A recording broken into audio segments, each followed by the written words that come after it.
Ngayong gabi, ang niluluto ko ngayon ay pritong tilapia. Bumili ako na hindi masyadong kalakihan na tilapia. Tapos, pinrito ko siya. Mas gusto ko yung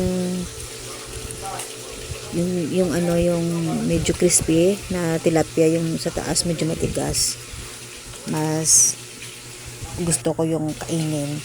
Habang nagluluto ako, nire-ready ko na yung kakainin namin na nagsaing na ako habang nagluluto ako ng tilapia. At ito na nga, 2 piraso na lang ang natira. Ito na lang ang natira kong lutuin na tilapia. At syempre, dapat natin isalain ang mga excess oil para hindi siya masyadong mamantika. Kasi pag kumain ka ng mantika, parang parang hindi ko gusto. Ready na nga ang mga isda. Ready ko na rin ang gulay. Mas masarap siya pag may kasama siyang gulay. May isda, tapos siyempre para mas healthy, may gulay.